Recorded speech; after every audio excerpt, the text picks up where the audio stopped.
দিনের বিজয়ের জন্য প্রত্যেকে মানুষকে প্রত্যেক সেক্টর থেকে কাজ করতে হবে। অনেকে আবেগে প্রবণ হয়ে এসে বলে যে রুহুল আমিন ভাই আমি দায়ী হতে চাই।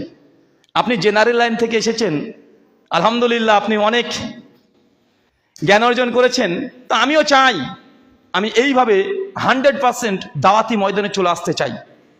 ছেলেটা LLB পড়ছে, ইঞ্জিনিয়ারিং পড়ছে, সেই সময় তো হেদায়েত পেয়ে গেছে। হেদায়েত পেয়েই সঙ্গে সে চিন্তা করছে যে আমিও দিনে দায়ী হব, আমিও দাওয়াতি কাজ করব, মানুষের কাছে ইসলাম, বিশুদ্ধ ইসলাম প্রচার করব, নাস্তিক যারা আছে, যারা অমুসলিম আছে তাদের কাছে ইসলামিক কনসেপ্ট এটা জানাবো।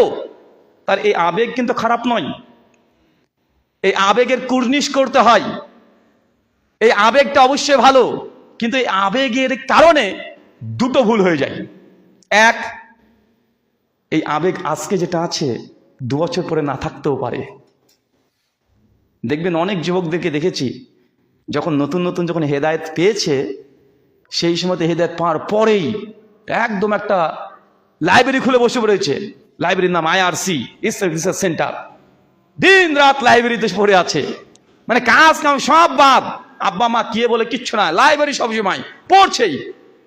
কিছু হয়েছে একটা মাদ্রাসা খুলে বসে আছে, নতুন হেদায়েত পেয়েছে, চল একটা মাদ্রাসা করি।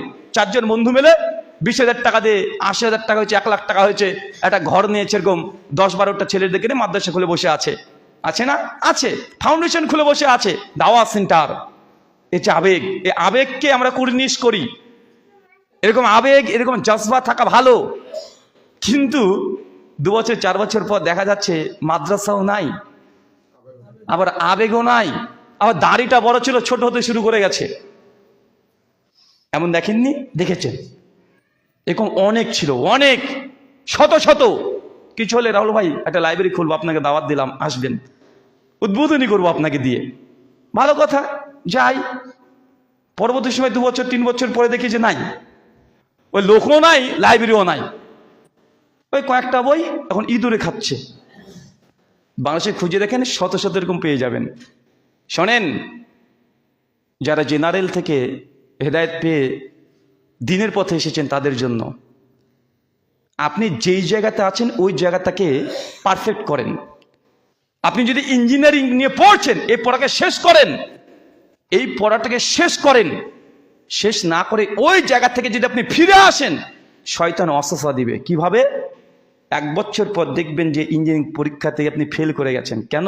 ইসলামের এই দিকে বেশি সময় দিয়েছেন, এই আবেগ দেখা থেকে এই দিকে সময় দিয়ে ইঞ্জিনিয়ারিং ওই যে পড়ছিলেন, ফেল, রেজাল্ট খারাপ। আর আপনার যারা বন্ধুরা ছিল, যারা ওই পড়ছিল, তারা শুধু একদিকেই পড়াশোনা করেছে, ওরা একটা জায়গাতে পৌঁছে গেছে। আপনার 2 নৌকায় পা দিতে গিয়ে দুটোই শেষ। তাহলে শয়তান এসে বলে, দেখ ওই ছেলেটা তোর সঙ্গে পড়তো, তোর চাইতে কমা ছিল, পড়াশোনা কমা ছিল, আজকে চাকরি করছে, আর তুই কি করছিস রে? তুই কি করছিস? তুই না দায়ী হতে পারলি, না মাদ্রাসাটা চললো ঠিকঠাক, না তো লাইব্রেরি চলেছে, তোর কিছু হয়নি, তুই রাস্তার ফকিরের মতো বসে আছিস। শয়তান সে ওয়াসওয়াসা দিবে, দেবেই নিশ্চিত। কারণ 2 বছর আবেগ, ওই আবেগে গিয়েই সবকিছু শেষ করে ফেলেছে। আমরা বলি আপনি যে কাজটা করছেন ওই কাজটাই ইসলামীকরণ করে নেন। আপনি সায়েন্স নিয়ে পড়ছেন, পড়তে থাকেন, এমন বিজ্ঞান শিখেন, এমন সায়েন্স শেখেন যে বিজ্ঞান সায়েন্সটাকে কোরআনুল কারীমের, কোরআনুল মাজিদের মধ্যে যে বিজ্ঞান সায়েন্স আছে সেগুলোকে নিয়ে গবেষণা করেন। ডাক্তার জাকির নাইককে দেখেন নাই? উনি তো ডক্টর, উনি বিজ্ঞান পড়েছেন, উনি সায়েন্স পড়েছেন, কিন্তু ওই সায়েন্স পড়ার কারণে doctor Zakir Naik, William Campbell যখন সায়েন্টিফিক কোরআন মাজিদের 22টা ভুল ধরলেন, বলেন তখন হুজুর গিয়ে 70 দিতে পারতো?